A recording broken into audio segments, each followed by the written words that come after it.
Welcome to Happily Ever After is just the beginning. Keeping your relationship not just together, but happy, and we mean truly happy, is part art and part science. You've come to the right place. Here's your host, Leslie Dories. Several years ago, there was a best-selling book called Don't Sweat the Small Stuff, and It's All Small Stuff. And it was about learning to calm down and not make mountains out of molehills, which, by the way, is great. And despite all the hoopla and attention given to these big, over-the-top marriage proposals that have to be up on YouTube for everybody to see, grand gestures aren't what keeps a marriage healthy and successful. It's actually the small gestures that you make each and every day that provide the glue necessary for a truly happily ever after marriage. So paying attention to some small stuff really does matter.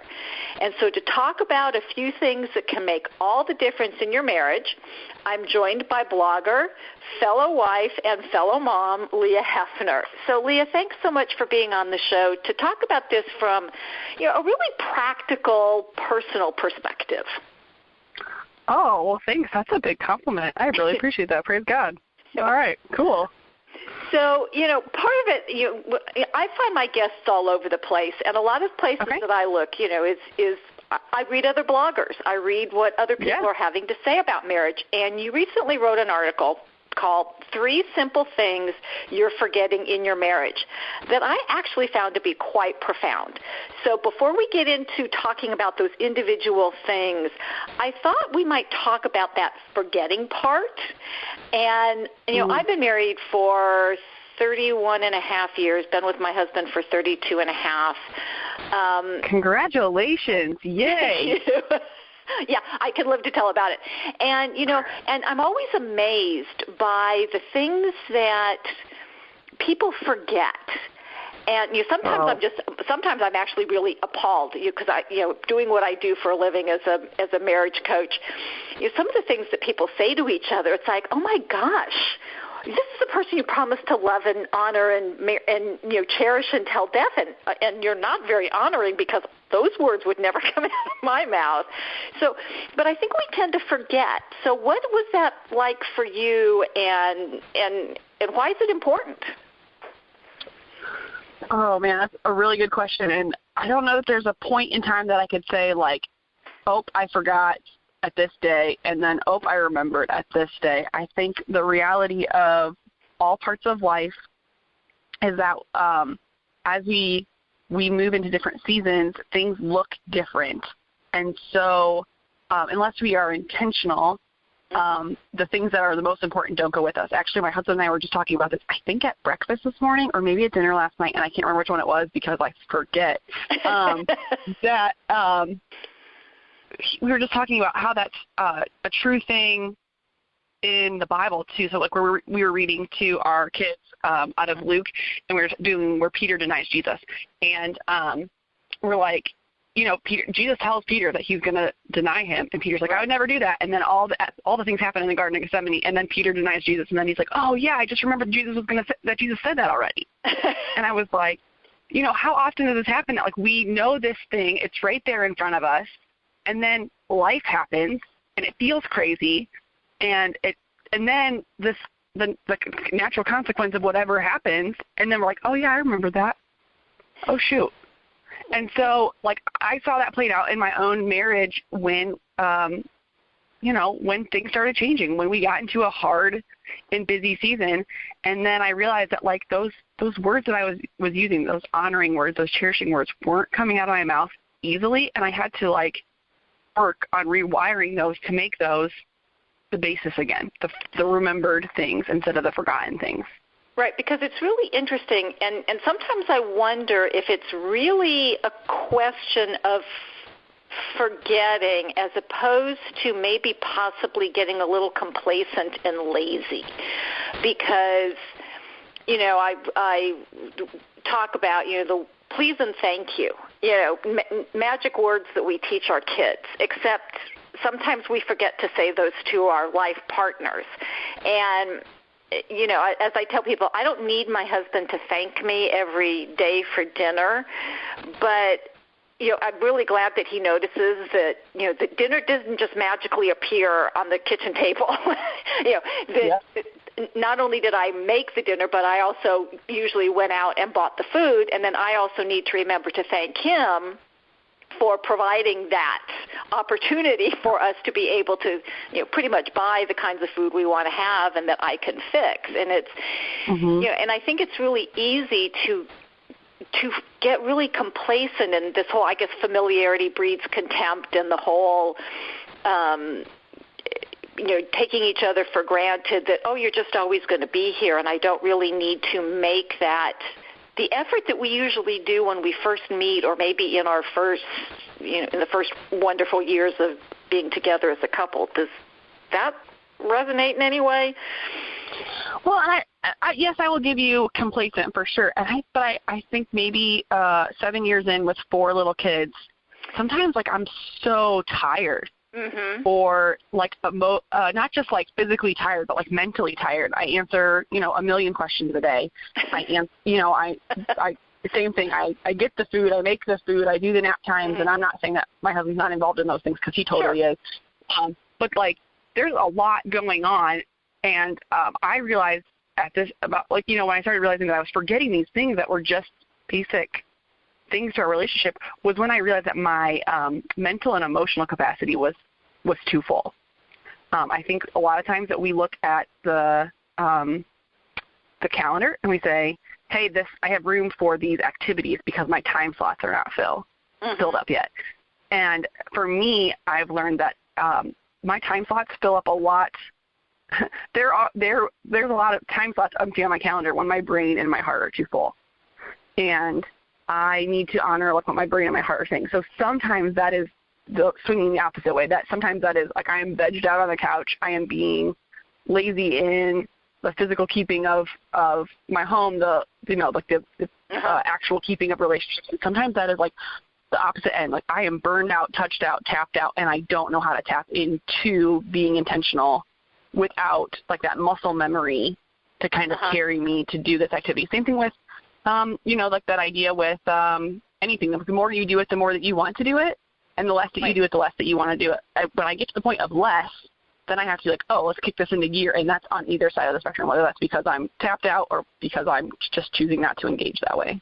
Well, and I find that a really interesting perspective because, of course, the badge of honor we're all wearing these days is about how busy we are. And, and I actually talk with some of my clients because it's almost well, I can't just sit there. And it's why not? And it's well, because I'm not being productive. And I said, so recharging your batteries isn't being productive? I mean, how many of us would drive around with our cars on empty? I mean, if we drove around with our cars on empty, they'd stop. I mean, right, exactly. Yep. So we have to go fill them up. And, and the idea that we pack every possible moment of our day, and then something's going to slide.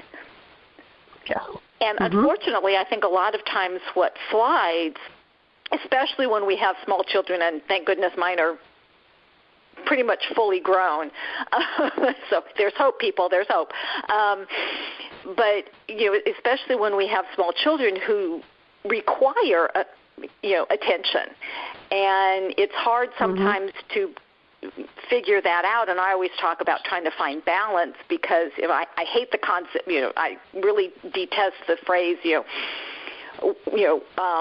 work-life balance, because work is part of life. I kind of look at it as work-home balance or personal, but it's finding a way to really balance all those things.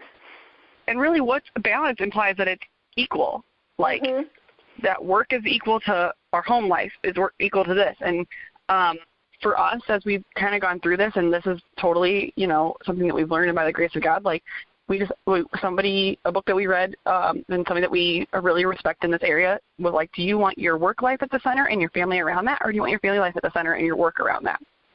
And that impacted us so profoundly that we're yeah, we need to think about how that looks. And it's not as simple as it's 50-50 all the time. It's a dance that we're doing all the time to say, if our family is our priority, what does this look like? Yes, we absolutely still have to eat, and we have to have a place to live, and we have to pay our bills, and we have to drive places. So, like, what's our balance, and how does it work for our family, and what does that look like? Well, and I love that concept about that it's not a 50-50, and balance doesn't necessarily mean equal, but you also brought to mind that saying, that how many people on their deathbed say, I wish I'd spend more time at the office. Right. It's always about the connection. It's always about the people. So now that we've kind of covered the forgetting part, I want to head right into these three simple things that people are forgetting. And so what is the first one that tends to get forgotten? The first one I wrote about was looking somebody in the eyes, looking each other in the eyes when you're having a conversation. I admitted to my husband yesterday that I have a hard time making eye contact with people, partly because when I'm out, I have 4 kids and I'm head counting, and partly because I spend a lot of time professionally, and because we don't live close to family, on my phone or on my computer and looking down. I'm either on the phone with somebody or I'm typing on the computer, and there's no eye contact involved in that. And so I found myself having a hard time making eye contact with people when I am able to. And I noticed that with my husband. We went out for our anniversary last year, and we didn't take any phones or anything like that. And I looked him in the eyes for the entire day, and I kept thinking, wow, his eyes look different than the last time I did this. How long has it been since I've spent time looking him in the eyes? Right, and then I was like, oh, my goodness, it's been a while. It must be a while if it's changed this much. Well, and it seems like, again, especially, you said you specifically didn't take, phones or whatever on to your anniversary dinner, which always stuns me by the number of people, not just couples, but also mothers and daughters. And, my daughter and I have done this when we've gone out to lunch, and we don't spend the time looking at our phones. We actually spend the time talking to each other, and we're always looking around at other mothers and daughters going, they're both on their phones, or even young couples today, they spend their time texting each other as opposed to put down the phone, look at each other, have a conversation. Yeah. But what is it about specifically? Because looking directly into some people's eyes, that's incredibly personal and can be very, very uncomfortable. So is that what makes it so important? Well, I guess I can't. I don't know if I feel comfortable like broad stroking this, but I think part of that is there's a vulnerability of looking somebody in the eyes. You look somebody in the eyes, and you can tell a lot more about what they're thinking, what they're feeling. You're paying attention, not just their eyes, but you're paying attention to what their whole body and their whole face is saying when you're looking them in the eyes.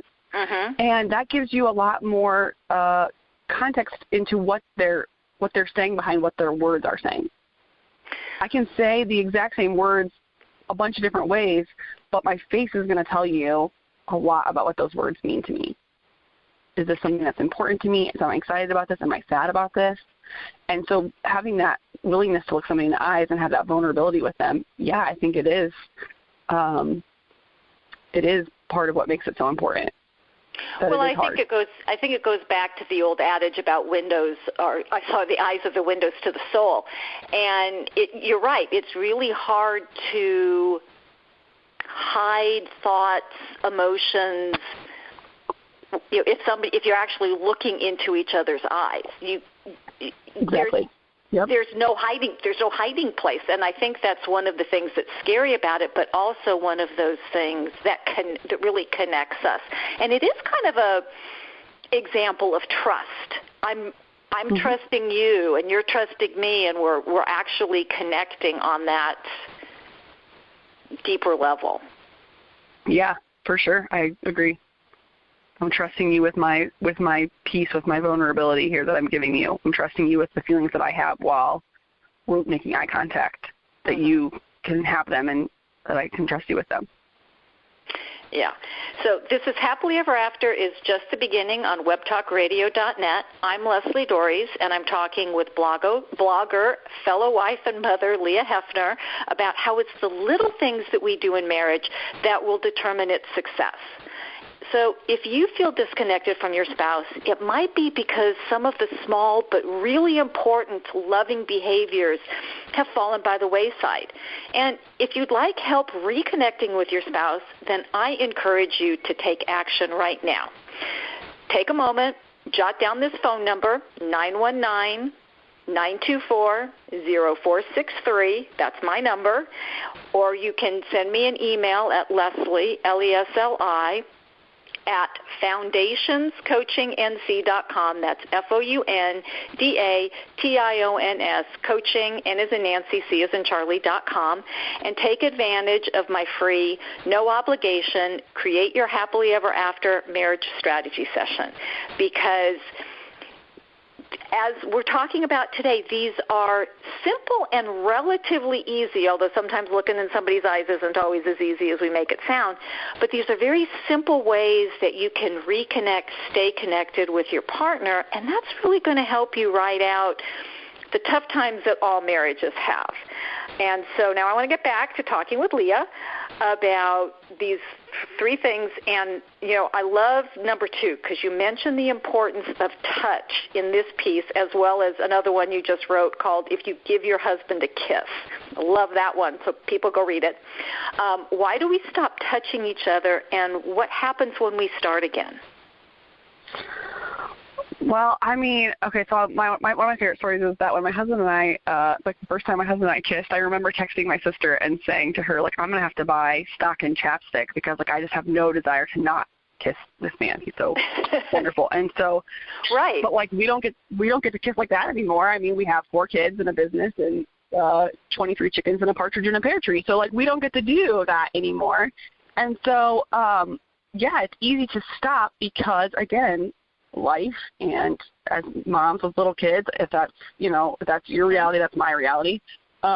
We feel there's a lot of that reality of we are tired, sleep deprivation and tapped out, touched out kind of feeling. Right, which could be a lot for moms when they have small kids. It's I don't want anybody touching me.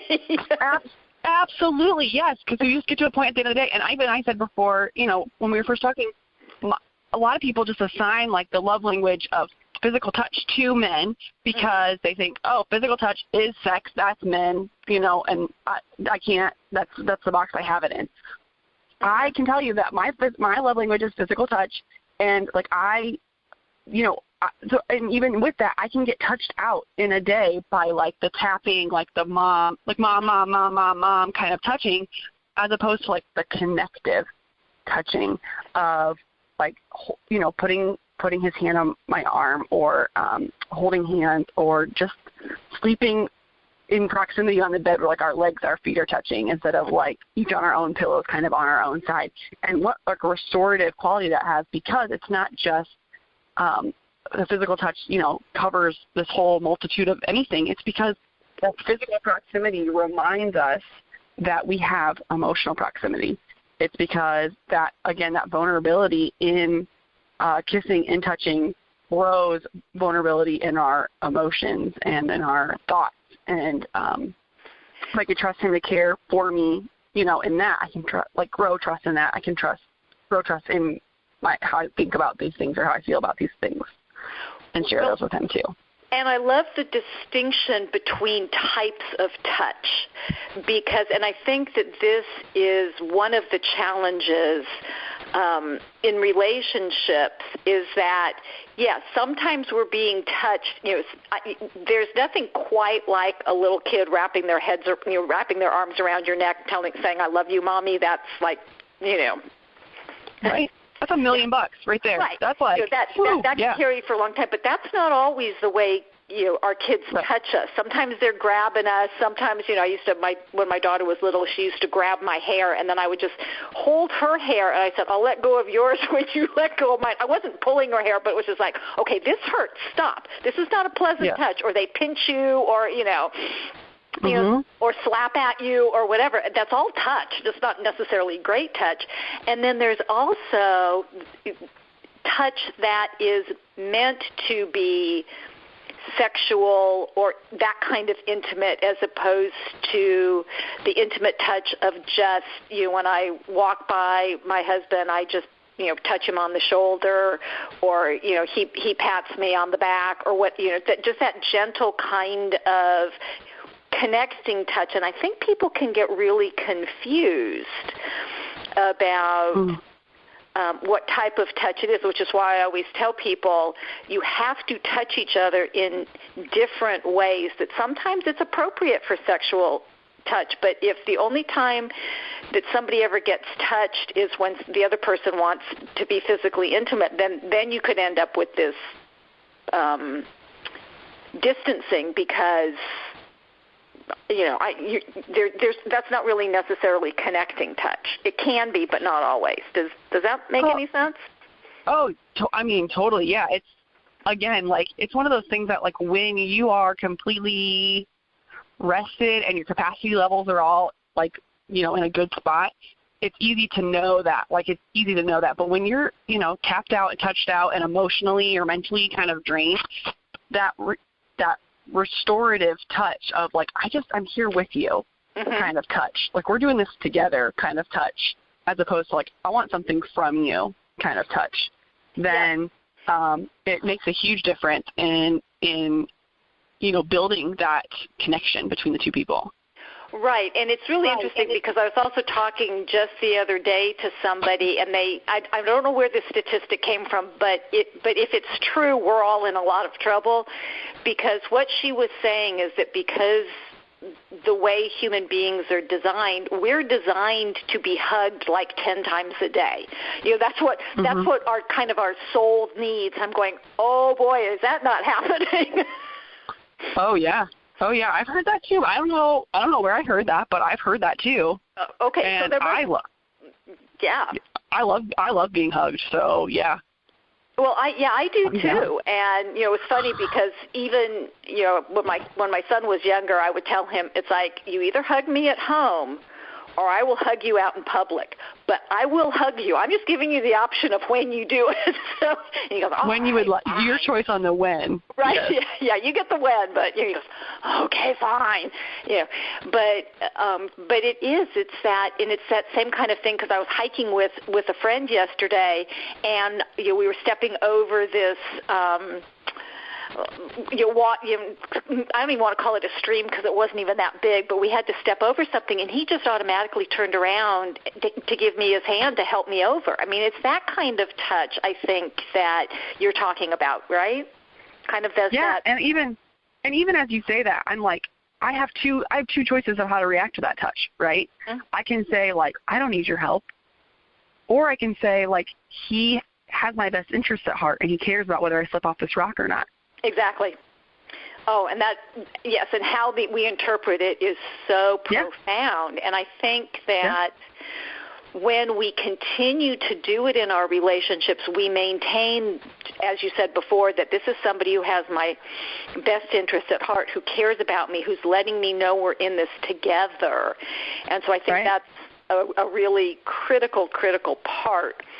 And the last behavior that you talk about is to be thoughtful. And this seems so obvious to me, but it's often the first thing to go. So, again, this is one of those duh kind of moments for me, but a lot of people, I think, lose it. And so why is it so important to be thoughtful for a successful marriage? I think it's that it's like a right in your face recognition of we're in this together. I am the person who loves you more than anyone else in the world, and I want what's best for you, and and that grows us together. And that's from both sides. And I'll be honest, the article that you're talking about, the 3 things that you're forgetting, most of the things that I thought of for this are things that my husband does for me. Like, I don't always remember to be thoughtful. Just in I remember, like, I'm gonna go take a nap right now because I didn't get to sleep last night. That doesn't leave me extra time to, like, leave a note somewhere or to set up this thing or whatever. So my husband has really, like, shown me, like, there's just little ways that I can be thoughtful along the way, and it does seem so easy. And yet, like you said, it's so easy for it to be one of the things that falls off, because when you at least in my house, when you kind of crack into that, like, here's the things we need to get done, you kind of trim the stuff that doesn't feel like it moves you forward. But that's the stuff that, like, I always say it like this, like, you can build a wall with rocks if you want to, with just rocks. They're there, the wall will be there, but the wall will not be strong. The wall will not stand. You either need to do something to those rocks, like notch them together, or you need to put mortar in between them. And the being thoughtful is the putting mortar in between them. We don't feel like we have time when we build the wall to mix the mortar and do up the whole thing, but if we don't do that, our wall's not going to be as strong. What we're building our life together is not going to be as strong. And I love that analogy and that visual, because people are always asking me, well, what does it take? And like I was talking about the don't sweat the small stuff. It's like there are some things that really are very small. I mean, because the grand gestures are wonderful, but it is the day-to-day making the time to stop and speak gently to each other. And because it's the 5 positives to balance out a negative, all the happiness studies. And that's how powerful a negative is. And sometimes it's not necessarily that we're mean to each other. It's just, I think, that we're not being thoughtful and we're not stopping. And it's one of those things where it would never occur to me to be in the same room with my husband and then for me to get up and maybe go to the kitchen to get a glass of water or a cookie or whatever without asking him, can I get you something? And same thing for him. I mean, it's one of those things that it just doesn't even occur to us not to ask each other. And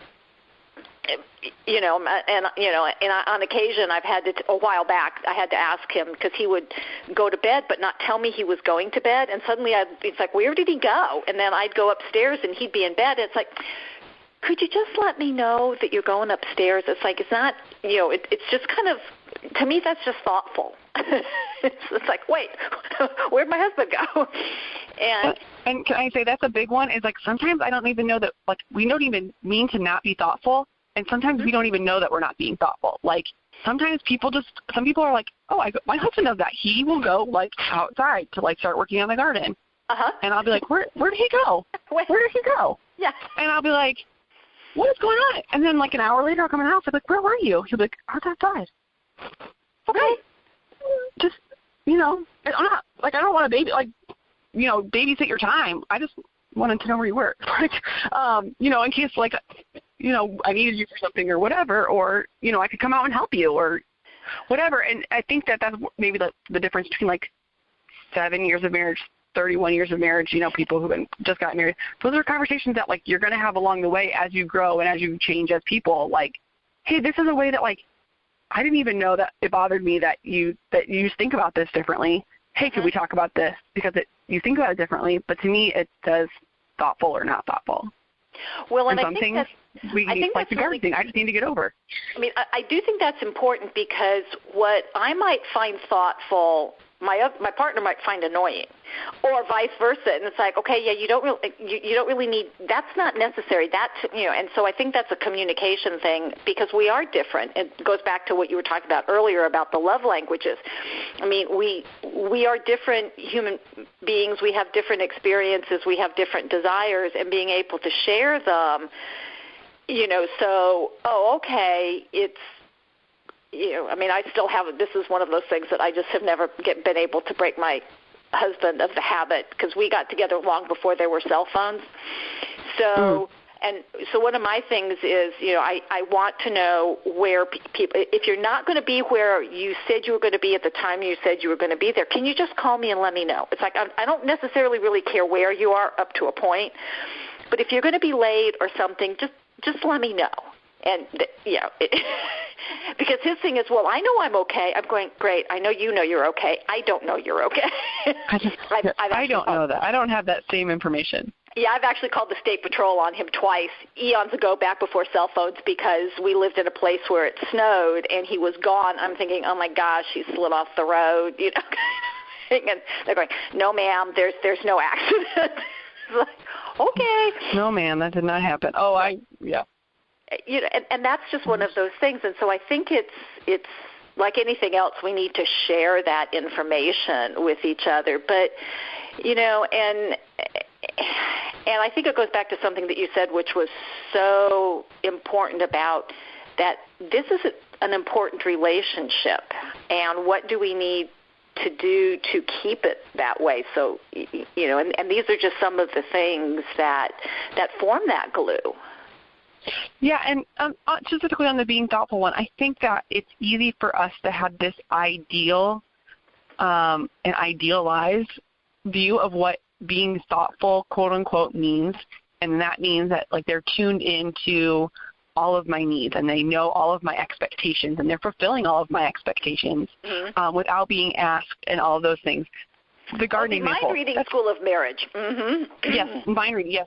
Like the garden thing, you know what, that's not a make or break. I have, now when he goes outside and I don't know where he is, I just assume he's in the garden. Right. Like that's a good, I expect him to be exactly the way that he is. That's a good way for me to do that. When just expressing how I feel, absolutely, and not negating that in any way, but like also saying like, I also expect my husband as my husband who I've known for 10 years to be like my husband. I expect him to be that way. I don't expect him to all of a sudden one day start reading my mind and know exactly that this is the kind of day that requires Reese cups for me to get through. I'm going to have to say, you know what, baby, like it would be really helpful if like I could just go to the store for 10 minutes by myself. I could use a Reese cup. Sure. Right. Or you say, no, I'll go pick one up for you. It's not less thoughtful for me to have to share what I'm thinking and for him to respond to that as opposed to me expecting him to just know all my things. Right. Yeah, I tell people, when I get my partner only did it because I asked. And so my response to that is, so when they bought you what you asked for Christmas, do you take it back? And they look at me like, well, no. I said, so how's this any different? I mean, because they can always say, no, I'm not going to do that. So it's kind of like, why would that bother you that they're doing it because you asked? Right. Yeah, kind of a strange thing. Well, boy, this half hour has flown by fast, and I could continue talking to you about this for I could talk marriage all day, so there we go. Yeah, okay. Well, we'll just have to do that off the air, because I can't do. So, but where can people find your blog? Because I think you've got some great information there. Just kind of simple, practical. Here's how. Because I think it always helps when we can hear from other people that they're going through the same thing we are. It's like, oh my gosh, this person who looks like they have it all together is, Oh, yeah. No, don't read my blog if you want somebody who has it all together, because that is not me. Not me at all. You can find me online. My name is Leah Heffner. My blog is leahheffner.com. That's LeahHeffner.com. I have a blog on there, and I have a podcast, and it's for wives and moms who are my goal is to encourage you in what we're doing as moms and as wives, using our gifts and showing up with our people. My husband and I also wrote marriage books called Intentional Love, 31 Ways to Love Your Husband and Wife with Purpose. They're like you do them together, or you can do them separately, but they are just those little habits building every single day. And you can find those at intentionallove31.com, and that's where you can find me online. Terrific. And as I've said before, and I will keep on saying it, nothing thrives on neglect, and that is also true of your marriage. You need to tend to it on a daily basis.